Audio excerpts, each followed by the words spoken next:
Diana, aku nggak bohong, sumpah, teriak Benny sambil menatap ke atas. Tatapannya membelas, berharap wanita idamannya percaya. Selama ini aku mencari tahu tentang Bagas demi kamu, demi kebahagiaan kamu. Ayolah turun temui aku. Diana langsung berjalan mendekat ke pembatas balkon menatap ke bawah sana, melihat Benny dengan wajah memelasnya. Hujan gerimis mulai turun membasahi pipi laki-laki itu. Kamu percaya kan? Tentu saja dia percaya, tetapi jika menemui Benny lagi, dan ada kontak fisik di antara mereka, maka semua usaha untuk melupakannya akan gagal. Selain dicap pelacur, mungkin dia juga akan dicap pelakor. Sungguh, kata-kata itu tidak ingin didengar oleh telinganya. Ayo turun ya, kita bicara sebentar. Dia hanya menganggukkan kepala, lalu masuk kembali ke dalam menemui Bima. Dia mengambil beberapa lembar uang berwarna merah, lalu memperlihatkan uang itu ke hadapan wajahnya. Bima yang mata duitan tentu saja langsung ingin merampas semua uang itu. Apaan ini? Tanya Bima melihat uang matanya langsung menghijau. Ini buatmu, tapi dengan syarat. Oh gitu, apaan syaratnya?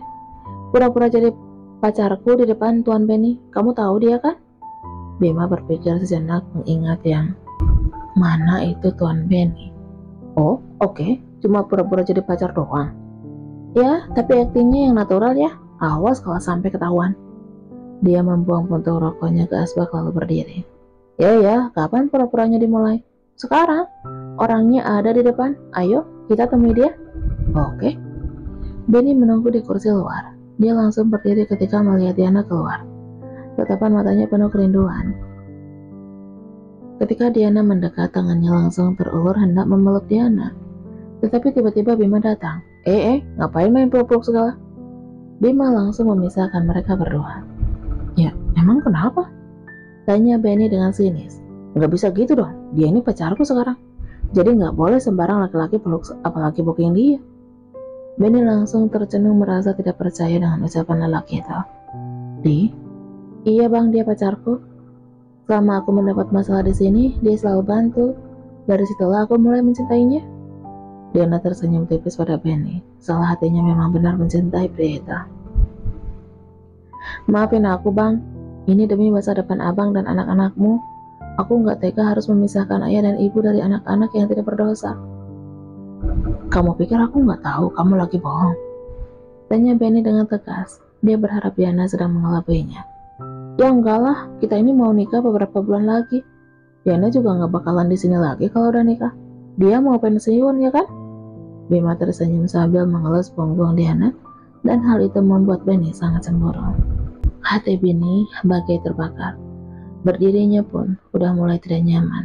Apalagi Diana terus memperlihatkan tatapan mesranya pada Bima. Ingin sekali Benny membawa Diana pergi secara paksa. Dia benar bang, rencananya kita mau bicara sama mami. Aku yakin kalau Bima yang bicara dia pasti mau melepaskan. Benny hanya menatap Diana, dan lelaki itu bergantian dengan tatapan penuh amarah. Oh iya, kamu ke dalam aja. Aku ada urusan sama dia, mau ngobrol bentar. Perintah Diana kepada Bima. Baiklah, aku masuk dulu ya. Bima terlihat begitu lembut. Lalu Diana pun duduk di kursi, dan Benny masih berdiri tercenung, memikirkan kenyataan yang terjadi. Cintanya bertepuk sebelah tangan, dan itu membuatnya ingin menangis guling-guling di tanah sambil hujan-hujanan. Aku dan Sarah udah cerai. Bahkan sudah cerai resmi secara negara. Aku bawa akta cerainya kalau kamu gak percaya. Benny langsung menggenggam tangan Diana dengan tatapan penuh ketulusan. Sementara hati Diana mulai menghangat. Entah kenapa dia juga seperti memiliki harapan. Tetapi untuk menikah dan hidup bersama, tentu saja tidak mudah. Benny memiliki orang tua dan anak yang tinggal di kampung. Diana tidak yakin orang tuanya mau menerima dirinya. Pernikahan itu terlalu rumit. Kenapa cerai bang? Apa gara-gara aku? Sama sekali bukan. Kamu tahu, Sarah berzina di kamar kami sama laki-laki lain. Itu alasan aku ceraikan dia. Diana menghela napas. Sekarang dia mulai mengerti kalau semua perbuatan pasti akan ada akibat yang akan menyerang diri. Perbuatan baik ataupun perbuatan buruk. Tapi aku sudah ada rencana mau nikah sama Bima bang. Aku udah yakin dan gak mau ada sangkut pautnya dengan masa lalu. Aku ingin hidup dari nol lagi. Dia juga janji bakal bantu aku cari Zea. Di, sebaiknya kamu pikir-pikir dulu. Rencana bersama lelaki itu bisa jadi dia nggak ada bedanya dengan Bagas. Sedangkan aku udah jelaskan, nggak perlu diragukan lagi. Sudahlah bang, aku minder nanti kalau ketemu orang tua dan anak-anak abang. Aku malu, karena di kampung pasti orang-orang tahu apa pekerjaanku. Lambat laun mereka pasti tahu. Kasihan orang tua abang nanti. Lebih baik abang cari perempuan lain. Benny merasa frustasi, entah bagaimana lagi meyakinkan Diana yang keras kepala. Diana, tidak ada yang tahu tentang kamu di sini, termasuk orang tua aku. Benny menghela nafas. Begitu lelahnya meyakinkan Diana. Ya, mungkin sekarang enggak bang, tapi nanti siapa yang jamin? Kita nggak bakalan hidup di kampung itu. Aku juga nggak mau. Aku akan bawa anak-anak dan hidup di sini sama kamu. Kita hidup berlima sama saya. Udah deh bang, aku pusing ngomongin masalah ini. Sekarang mending abang ceritain di mana Bagas sekarang. Dia memang ada rasa pada Femi, tetapi juga tidak mau jika harus mengurus kedua anaknya yang terkenal sedikit nakal. Diana ingin hidup tenang mengurus suami dan anaknya sendiri. Begitu yang dia pikirkan. Udahlah, kamu minta cari tahu aja sama calon suamimu itu. Gak usah tanya aku. Benny sudah kehilangan selera bicara. Oke, sekarang aku paham. Kamu bantu aku emang ada maunya doang. Aku masuk dulu ya bang. Diana langsung berdiri. Tidak mengapa dia tidak mendapat informasi. Karena dia yakin suatu saat Benny pasti merubah pikiran. Enggak gitu deh, aku ini tulus sama kamu.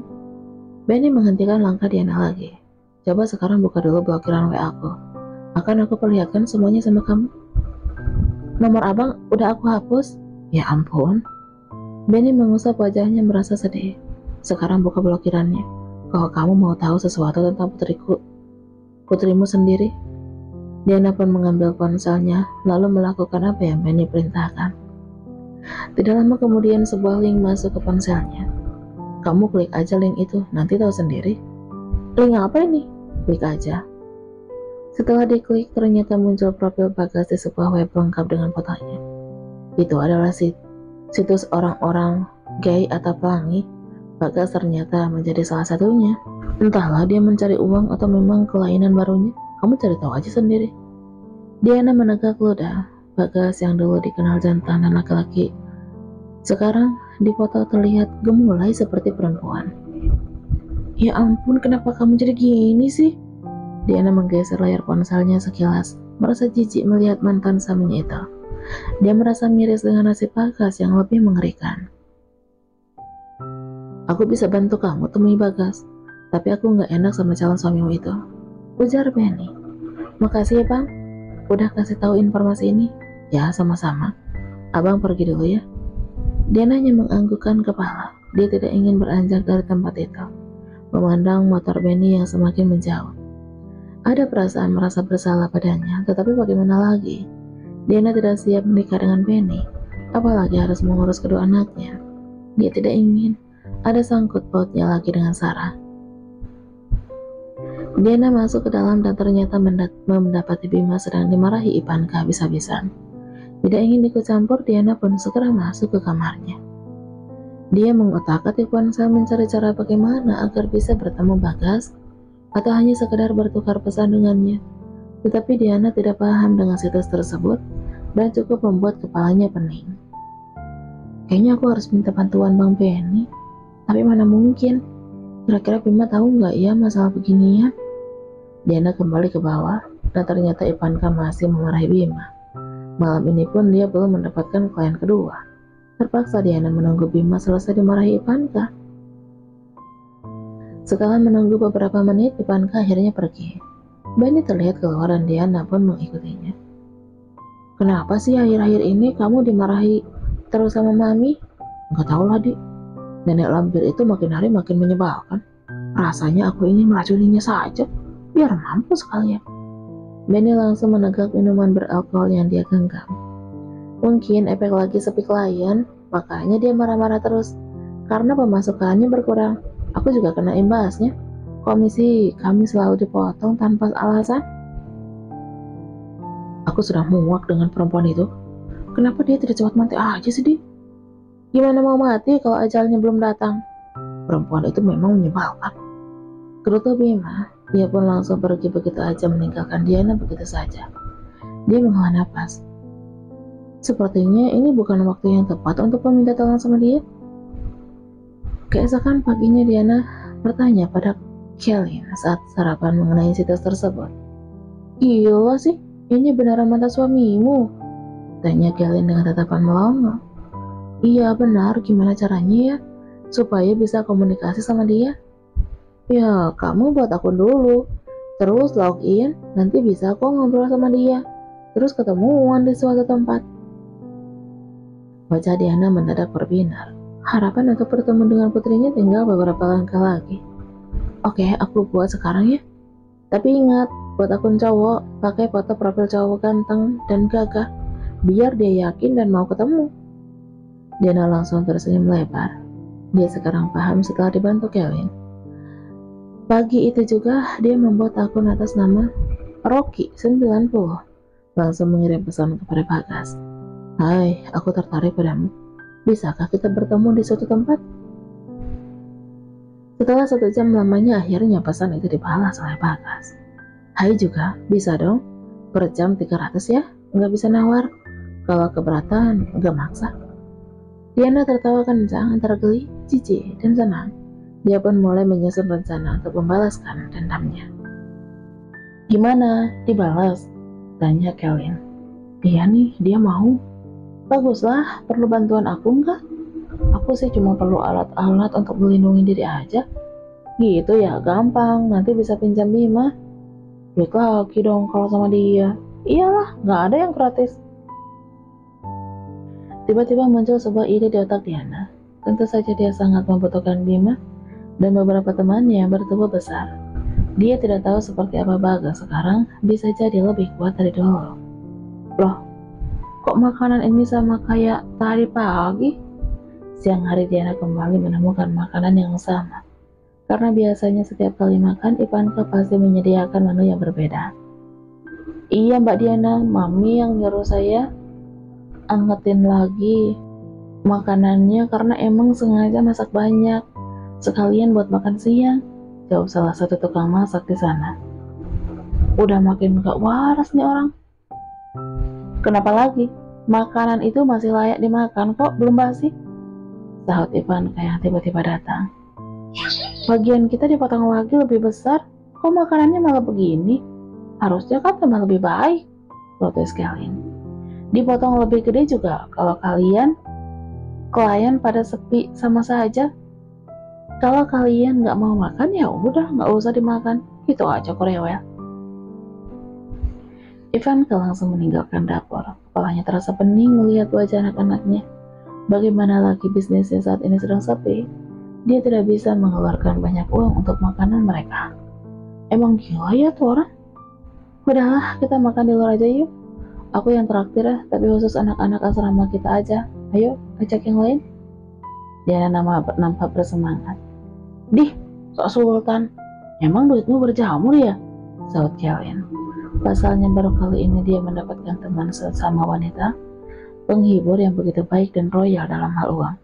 Karena biasanya mereka cenderung mementingkan diri sendiri dengan berbelanja berbarang-barang mahal dan memperkaya diri. Bukan so sultan, Kelvin yang cantik, aku mau sedekah. Diana terbahak, karena tidak tahu apakah sedekahnya itu dapat dicatat sebagai pahala atau tidak. Yang terpenting, dia mau berbagi. Cie, mau jadi wanita soleho ternyata. Kelvin menyenggol bahu Diana dengan sepahuhnya. Syirik aja lo, udah cepat kasih tahu mereka. Ingat, cuma anak-anak asrama kita, jangan semua. Bisa bangkrut kalau semua diajak. Siap, aku bisikin sekarang ya. Oke, nyonya bos, tunggu di depan ya. Sip. 10 orang perempuan keluar dengan penuh semangat karena akan ditraktir Diana.